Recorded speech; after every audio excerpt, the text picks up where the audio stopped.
Under only slightly different circumstances, Erickson Lubin would have an Olympic gold medal in the trophy case, would be early in his pro career and would be America's darling.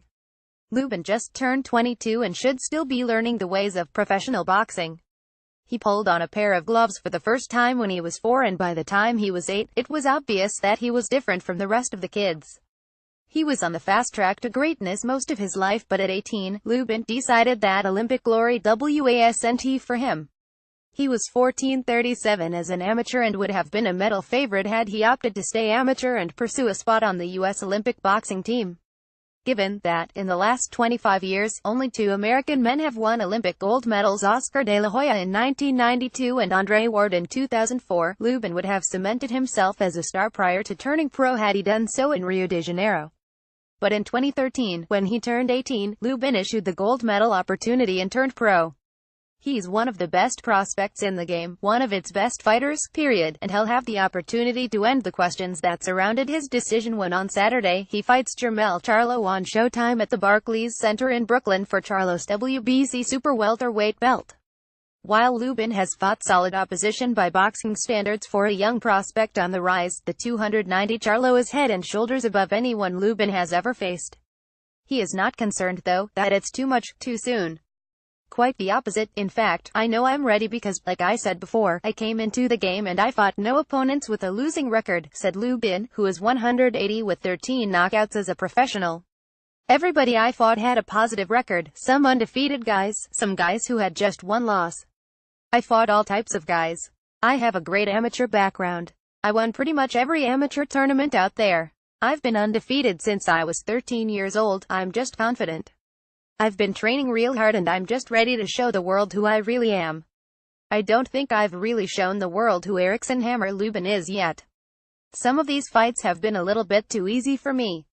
And I'm glad they put this opponent in front of me, in Jermell Charlo, where I can actually showcase my talent, my real skills. I'm extra motivated to be fighting for a world title. Boxing is a sport that thrives on stars and larger-than-life personalities, and Lubin is a potential star with a big personality. One of the things that makes Lubin different from most elite prospects is that he has undoubtedly fought a better caliber of opposition. While there are no superstars on his list of victims and few names anyone other than the hardest of hardcore boxing fans would know, Lubin's level of opponent was better than most. Lubin's opponents in his 18 wins have a combined record 2,987,410, a .793 winning percentage. The great Floyd Mayweather, by contrast, fought opponents who were 23,410,714 in his first 18 bouts, a winning percentage of .679. In his 18th bout, Mayweather stopped Genaro Hernandez to win his first world title. Facing opponents who are used to winning brings an entirely different level of challenge, Lubin said. And those opponents, he said, helped him to be ready to meet a quality veteran like Charlo. Well, his twin brother Jermell Charlo was fighting dudes that I already beat and already fought, like Norberto Gonzalez, Michael Finney, Lubin said. His brother was fighting those guys after me as well as Noe Bolaños, who IBF welterweight champion Errol Spence even fought after me.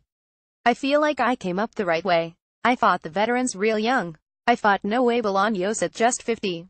And I just came up real tough in my career. If you look at anybody in boxing, it's tough to fight guys with a winning record no matter what they look like. I make all my opponents look like nobody. So that's why they might say they're nobodies, but I make them look like it. I feel like I came up the right way. I fought guys with experience. I fought hard hitters. I fought all types of guys. So I'm definitely ready for this fight. I prepared myself physically as well as mentally. He has the gaudy record, he has the good one-liners, and he has the confidence that comes with a lifetime of winning. Now, it all comes down to one fight, albeit one against a guy who is by far and away the best he's ever faced. And though he's the challenger, Lubin said the outcome will come down to what he does in the ring. It's not about what he does, Lubin said. It's about what I do. I believe in my skill. I'm very talented. I know this. And like I said before, it's not what he does. I think I'm a star already. I just proved it in my last fight at Barclays Center. Everybody loves me. I'm young. I'm 22 years old. I'm definitely trying to, like I said before, I'm going out there trying to make a statement and get the knockout. But if it goes 12 rounds, I plan on dominating the fight.